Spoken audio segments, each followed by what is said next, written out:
KKHT wants you to meet three of the classiest guys in real estate. I am Chris Kelso, the maestro of mortgage. I am Rob Cook, the godfather of real estate. And I'm Joe Orsack, the king of credit swing. And together, we're the Real Estate Rat Pack. Much like us, real estate right now is smoking hot. So whether it's buying, selling, or owning, you need to check out the Real Estate Rat Pack. They're here to take your calls and answer your questions live. Call now, 1-800-808-5548. And now, the Real Estate Rat Pack. Good morning, good morning. We don't have two people in the studio today. We've got about 7. And missing today in action is our own Chris Kelso. And I know he's on his way back. And also Joe Orsack, who's out playing again today. So I've replaced them with two amazing, powerful women, and also beautiful. And they are in the studio right now. Right next to me is Jacquie Baly. Good morning, Jacquie. Good morning. Thanks for having me. And so tell the listeners a little bit about yourself. All right. So my name is Jacquie Baly. I have a consulting firm in political engagement, public affairs, and marketing. And I also have a show on Fox, and we talk about the latest political action items. And we're going to talk about this guy sitting to my left. Yes, Mr. Bill King's in the house, as they say. So, and anyway, that's on Channel 26 and airs at every Sunday morning from 6 to 8. 6 to 8. Yes, yes. I may have to put it on DVR. Yeah, that's all right.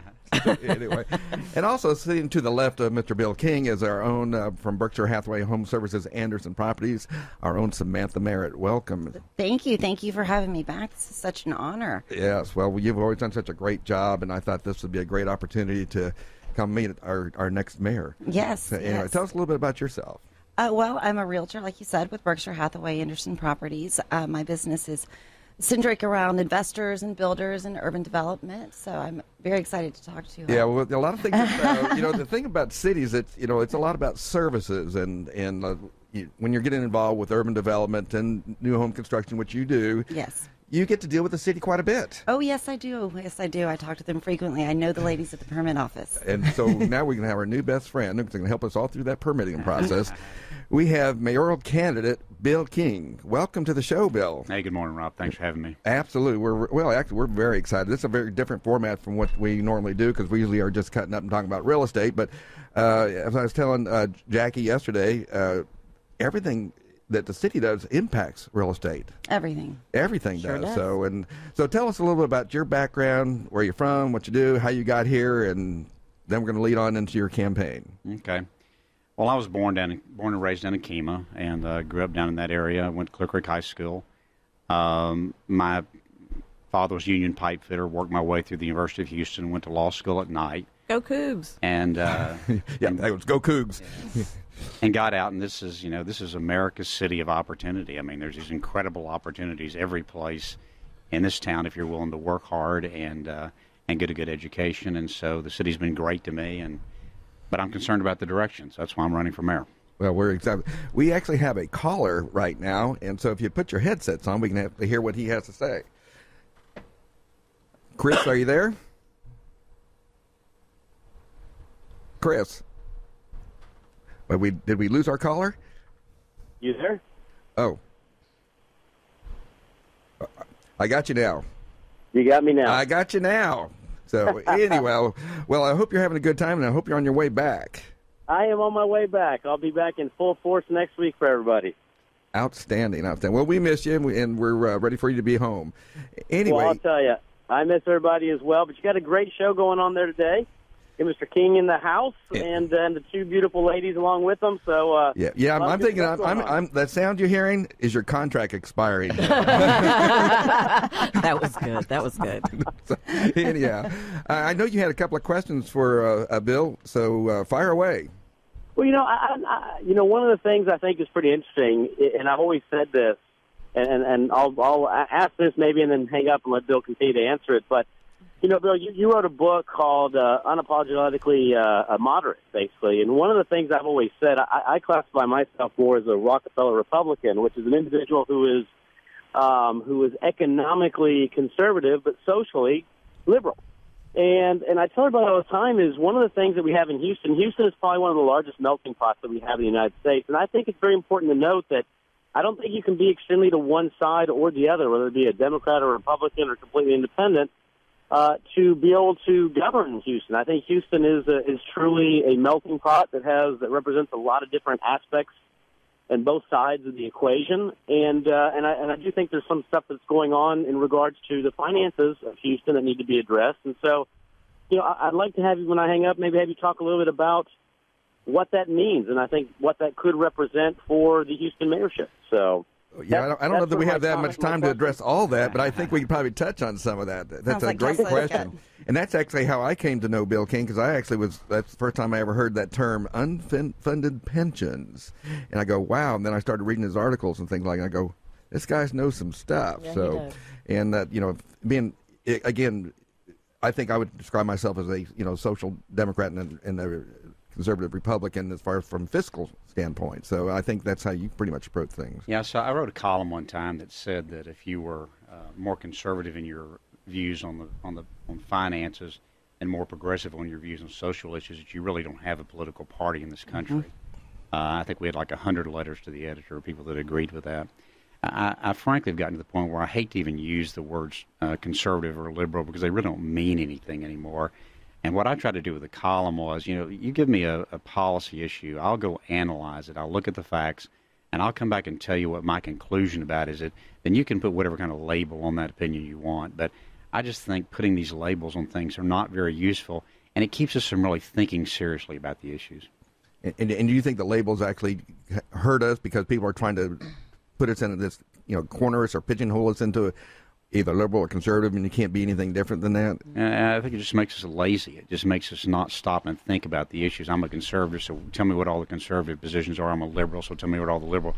I'm not interested in that. I want to look at the facts themselves and try to come to what the best public policy conclusion is. Now, obviously, we're never going to all agree to that, but I think we can have that discussion. You don't have to demonize people that disagree with you. I mean, who in the world do you agree with about everything? Especially in your race, because it's nonpartisan and it doesn't take a D or R next to your name to fill a pothole. I mean, at the end of the day. So, I'm part of my stump speech. I end up with, there are no Democratic or Republican potholes. And right. When somebody, when a burglar breaks into your house, they don't care if you're a liberal or conservative, whether you're white, black, brown, gay or straight. They're going to take your stuff regardless. So. Equal opportunity burglars. Yes. Getting the city back to the basic services that we expect a municipality to provide is something on which everybody ought to be able to agree on, regardless of their ideological or partisan preferences. Bill, I've known you 20, 25 years. I don't know how that could be, since I'm only 21. I know. I can say you that. But met you when we were 5. I know, exactly. And it goes back to when you were mayor of Kemah. And a lot of people forget that, because you've been so instrumental in the policy and business in Houston. I would like you to talk a little bit about your experience out there, because you actually brought Kemah to a lot of the economic development things that we're seeing going on in that area. You were instrumental in that. And I actually think you could bring those skills, among other things, to Houston when you're elected. So if you could talk a little bit about your experience and how you can transfer that, I think that would be helpful. Yeah, I don't know to what degree the experience is transferable. I mean, Houston wouldn't be a good-sized homeowners association in Houston. But we did go through this sort of remarkable development of the boardwalk, and the Landrish Company, Tillman Ferdinand, came down and really did all that. And I think what I learned in that situation was mostly just to get out of the way and figure out ways to let them do it. The city of Kemah did very little in terms of financial incentives to make that project happen, but we did get out of the way and make it easy for them to do what they wanted to do. And as a result, the city had this tremendous increase in revenue and has, last time I looked, 3 or 4 million visitors a year. So it was mostly just about not stifling what private enterprise wanted to do. Yeah, and it's a destination point down there. It's people go there and they go, let's go to Kemah. There's great restaurants. There's a lot of little shops, and so you pave the way for that. That's important. It's about economic development, because the thing that we always talk about is we need to create more business opportunities. And I think Houston's been a very business friendly town. I think Texas is a very business friendly state. So I think paving the way for that. It's important. Yeah, I would probably disagree with you a little bit about how business-friendly Houston is, because if you look at what's going on, everybody talks about... Sure, the guest is arguing with host. Yeah, but you talk about, the Houston's growing. The truth of the matter is the city's not growing much at all. Almost all the population growth in our region is going outside the city and the county and the surrounding counties. If you live out here on this western quadrant, it seems like things are growing. But I tell you, get into the other three quadrants of the city, and you'd be amazed what you find out there. I was visiting with a minister down in the below the South Loop on Cullen there. He estimates that the population in his neighborhood is down 20 or 30% in the last 10 years. And you go into these neighborhoods and they're hollowing out. They've got a lot of abandoned lots. You've got a lot of they've got thousands of abandoned houses in the town that haven't been torn down. We live a little bit in a bubble over in this western quadrant. The rest of the city's not doing that well. So what's the result for some situation like that where you've got, suburban flight? So is there anything that you have as a repurposing those type of subdivisions? Yeah, sure. I think the problem is we're not providing the basic city services to those subdivisions. I was out visiting with a civic club president in a subdivision called Garden Villas, which is just to the northwest of Hobby Airport, and it's a beautiful old subdivision, big lots, big trees on Sims Bayou, but they're under siege. They've got prostitution going on along Telephone Road. They got drug dealing on Belford, which is the north barrier. The streets are almost impassable. They're in such bad condition. They got about a half a dozen abandoned houses, which have become havens for drug addicts and criminals, and also people just stacking up garbage in the middle of the night. And they can't get the city out there to do anything. I mean, they can't get them even to tear down these abandoned houses, which is just, a fairly small amount of money. Yet the city somehow always has money to do the things that it wants to do, like build bus lanes on Post Oaks for $120 million of property tax money, or redo Memorial Park for $300 million. But yet we're not providing those basic services to these neighborhoods, and they're paying property taxes. It's not fair. Yeah, well, again, we have the money. It's just a matter of money management. That is what you're telling me. Look, the city's going to. I think they announced the other day the city's budget this year is $5.1 billion. This is not a lack of revenue. Our water and sewer rates in the last 5 years are up 42%. This rain tax that we passed was, in essence, the largest property tax increase in the city's history. And I would bet that none of your listeners' appraisals have gone down in the last 5 years. No, we have a lot of appraisal issues, yeah. And last year, the city collected $132 million more in property taxes than it collected the year before. And yet we can't balance our budget and we can't provide basic services. We have 300 fewer police officers on the street than we had 10 years ago. This is a road like Detroit went down. Now, we're not Detroit. I'm not saying that.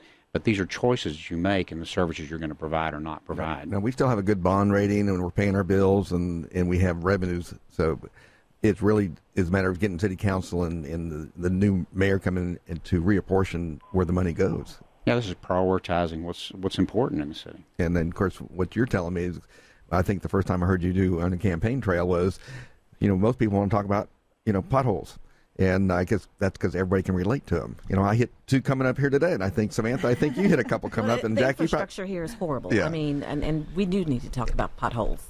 And we do have that terrible alluvial soil. Basically, it's soil that's brought in by rivers, and it's just clay, and of course it expands and cracks at a drastic rate. But that's not new. But every city has these challenges. We don't have snow and salt. I mean, every city's got its own challenges on the street. But I'm going to tell you, I've been here my whole life.